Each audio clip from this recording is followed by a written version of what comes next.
நேயர்கள் அனைவருக்கும் உங்கள் நலம் விரும்பி ஆஸ்ட்ரோ ராஜகுமாரியின் இனிய வணக்கம்.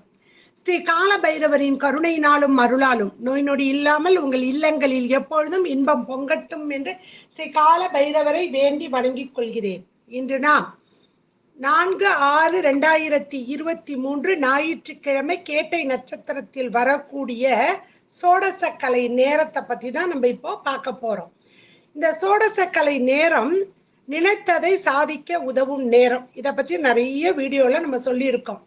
இந்த வைகாசி மாசத்தில் வரக்கூடிய இந்த சோடசக்கலை ரொம்ப சிறப்பு. மற்ற மாதங்கள்ல வர்றதை விட இதுல சிறப்பு. அதனால ஏன் அப்படின்னா, முத நாள் வைகாசி விசாகம் அன்று முருகப்பெருமான் அவதரித்து, அதுக்கப்புறம் விசாகம் அனுஷம் கேட்டை நட்சத்திரம் வரக்கூடியதாக இருக்கக்கூடிய வேலை புதனுடைய நட்சத்திரத்துல வருது. அதனாலதான் இந்த கேட்டையுடைய நட்சத்திரத்தினுடைய அதிதேவதை எப்படி இருக்கும்னு இந்த வீடியோல வரும், பார்த்துக்கங்க.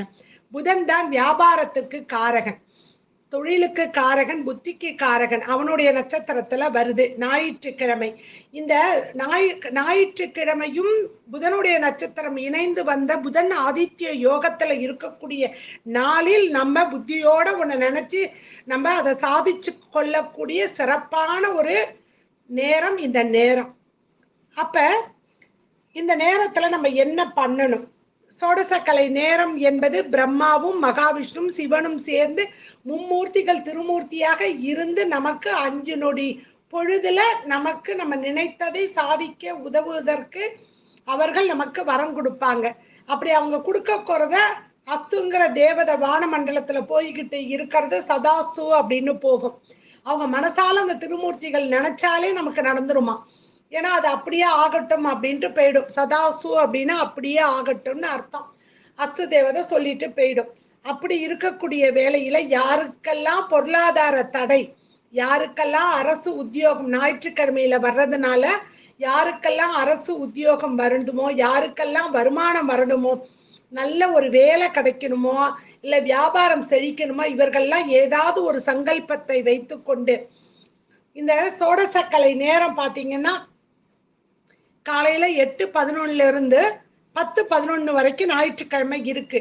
அதுல மிடில் பாத் அப்படின்னு சொல்லக்கூடிய உச்சகட்டமாக இருக்க 2 மணி நேரம் இருக்கும் சோடசக்கலை நேரம். அதுல அந்த மிடில் பாத் ரொம்ப ரொம்ப முக்கியமான அந்த நேரம், சரிங்களா? ஏன்னா அதாவது பௌர்ணமி திதி முடிய 1 மணி நேரம், இது பிரதம திதி ஆரம்பிக்கிற 1 மணி நேரம். ஸோ இந்த 2 மணி நேரம், இது 1 மணி நேரம், இந்த திதி 1 மணி நேரம், இந்த திதி 1 மணி நேரம், இந்த ரெண்டுக்கும் இடையில் அந்த சோடசக்கலை நேரம் வருது. அதுலயும் மிடில் பார்த்தா காலையில 8:30 9:30. ஞாயிற்றுக்கிழமை எல்லாரும் வீட்டுல தான் இருப்போம். அப்ப உங்களுக்கு எந்த சுவாமியை பிடிக்குமோ அந்த சுவாமியை நினைச்சு நீங்க பண்ணலாம். அல்லது மகாவிஷ்ணுவும் பிரம்மா சிவா விஷ்ணு இவர்கள் மூவரும் சேர்ந்து மும்மூர்த்திகள் திருமூர்த்தியாக இருக்கக்கூடியவர்களை நினைத்து வழிபாடு செய்யலாம், சரிங்களா? சரி, அன்னைக்கு காலையிலங்கிறதுனால காலையில கிளம்பி குளிச்சுட்டு பூஜை ரூம்ல விளக்கேற்றி வச்சுட்டு காஃபி வேணா குடிச்சுக்கலாம், சாப்பிட வேண்டாம். ஏன்னா வயிறு செரிமான சக்திக்கு அங்க வயிற்றுக்கு வேலை கொடுக்காம இருக்கிறது உத்தமம். அதனால அதை செய்யறது ரொம்ப சிறப்பு. முதல்ல அதை பண்ணிக்குவோம், சரிங்களா? அப்ப சாப்பிடாமல் இருந்து ஏதாவது ஒரு சங்கல்பத்தை மனதுக்குள் உங்களுக்கு அதாவது கரெக்டா உங்களுக்கு உங்க நிறைவேறாத ஆசை அது உன்னதமாக இருக்கணும், உண்மையாக இருக்கணும், சரிங்களா? அடுத்தவங்களை பாதிக்க கூடுற மாதிரி இருக்கக்கூடாது. அப்படி நினைச்சு கொண்டு நீங்க பாத்தீங்க அப்படின்னா வடகிழக்கு மூலையை நோக்கி உக்காந்துக்கணும். பூஜை ரூம் பெருசா இருந்தா பரவாயில்ல, இல்ல பூஜை ரூமுக்கு எதுக்கே வடகிழக்க பார்த்து நீங்க உக்காந்துக்கலாம். கீழே தரையில உட்காராம ஒரு தலை ஏதாவது ஒரு துணியை விரிச்சுக்கலாம், இல்ல ஒரு தடுக்கு போட்டுக்கலாம், ஒரு பலகை வச்சுக்கலாம். தரையில வெறும் தரையில உட்காந்து பூஜை பண்ண வேண்டாம், சரிங்களா? அதனால உக்காந்துக்கிட்டு தியானம் பண்ணுங்க. தியானம் இல்ல வாசியோகம் தெரியறவங்க வாசியோகம் செய்யலாம். என்ன உங்களுக்கு தெரியுமோ அதை பண்ணலாம். இல்ல உங்க இஷ்ட தெய்வம் ஏதோ அதை வழிபாடு செய்யலாம், இல்ல குலதெய்வத்தை வழிபாடு செய்யலாம், இல்ல திருமூர்த்தியை வழிபாடு செய்யலாம் இந்த நேரத்துல, சரிங்களா? ஏதாவது ஒரு மந்திரத்தை ஜபித்து கொண்டு இருக்கணும்.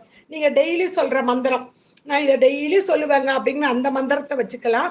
இல்ல அப்படின்னா சோடசக்கலை நேரத்தில் சொல்லக்கூடிய மந்திரத்தை அகத்திய மாமுனிவர் சொல்லி இருக்கிற ஓம் ரிங் சிவ சிவ, ஓம் ரிங் அங் உங், ஓம் ஸ்டீம் கிரீம் ஸ்டீம் அப்படிங்கிற அதையும் சொல்லலாம்.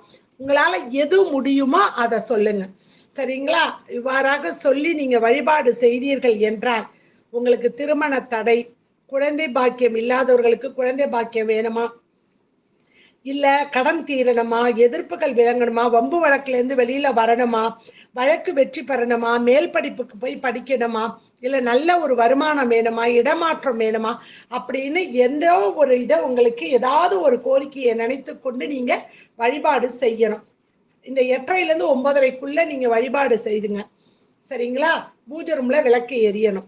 வழிபாடு செய்து கொண்டீங்கன்னா கண்டிப்பாக 3 சோடசக்கலை நேரத்து 3 சோடசக்கலை இத மாதிரி ஒரு மாசத்துல 2 சோடசக்கலை வரும்.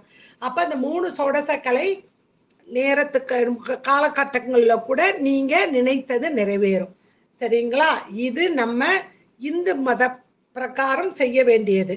சரி, முஸ்லிமில் இருக்கக்கூடிய சகோதர சகோதரியர்கள் அவர்க பாத்தீங்க அப்படின்னா, நீங்க காலையில எப்படி காலைல 5 மணிக்கு ஒரு தொழுகையை முடிச்சிருப்பீங்க. முடிச்சிட்டு யா வகாப் அப்படின்னு நீங்க மேற்கு திசையை நோக்கி நீங்க உங்க உடம்பெல்லாம் அர்த்தர் கொஞ்சம் பூசிக்கிட்டு உட்காந்து உங்க இது பிரகாரம் என்ன தொழுகை பண்ணுவீங்களோ அந்த தொழுகையை பண்ணுவது சிறப்பு. கிறிஸ்டின் இருக்கக்கூடிய சகோதர சகோதரி எல்லாரும் இந்த காலகட்டம் நீங்க சர்ச்சில தான் இருப்பீங்க. சர்ச்சுக்கு செல்ல இயலாதவர்கள் நீங்க வீட்டில இருந்தே பூஜை பண்ணலாம். ஒரு மெழுகுவர்த்தி பச்சை கலர்ல இருந்தா பெஸ்ட், இல்லைன்னா வெள்ளை மெழுகுவர்த்தியை ஏற்றி வைத்து நீங்க யா கேப்ரியால் என்கின்ற அந்த பச்சை மெழுகுவர்த்தியோ இல்லை வெள்ளை மெழுகுவர்த்தியோ ஏற்றி வைத்து மேற்கு திசையை நோக்கி உட்கார்ந்து நீங்க உங்களுடைய ஜபத்தை மேற்கொள்ளலாம். சரிங்களா? அப்ப இந்த 16வது கலையாக இருக்கக்கூடிய சோடசக்கலை நேரத்தில் நீங்க நினைத்ததை சாதித்துக் கொள்வதற்கு எந்த மதத்தினராக இருந்தாலும் சரி, அவரவர் தெய்வத்தை வணங்கி வழிபாடு செய்தீர்கள் என்றால் கண்டிப்பாக நீங்க நினைத்தது நிறைவேறும். ஏன்னா கிரகங்களுடைய கதிர்வீச்சு அப்ப அதிகமாக இருக்கும். சரிங்களா? அப்ப அது நம்ம எந்த ஒரு விதத்திலையும் அந்த கிரகங்கள் பாதிக்காமல் இருப்பதற்காகவும் நம்ம மௌனமாக இருந்து அவரவர்களுடைய தெய்வங்களோடு நம்ம ஒன்று இருக்கக்கூடிய அந்த வேளையில் நம்மளுடைய எண்ணம் பலப்படும்.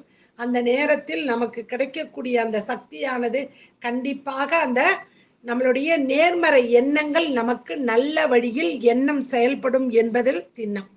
அதற்காக தான் நமக்கு சித்தர்கள் எல்லாம் வகுத்து கொடுத்துட்டு போயிருக்காங்க. நீங்கள் எல்லோரும் இன்புற்று இருக்க வேண்டும் என்பதுதான் எங்களது நோக்கம். மீண்டும் ஒரு நல்ல பதிவில் உங்களை சந்திக்கிறேன். நன்றி, வணக்கம். ஸ்ரீ குபேரன் டிவியை பார்த்தமைக்கு நன்றிகள். மேலும் இது போன்ற தகவல்களை தெரிந்து கொள்ள ஸ்ரீ குபேரன் டிவியை சப்ஸ்கிரைப் செய்யுங்கள். மறக்காமல் பெல் ஐக்கானை கிளிக் செய்யுங்கள்.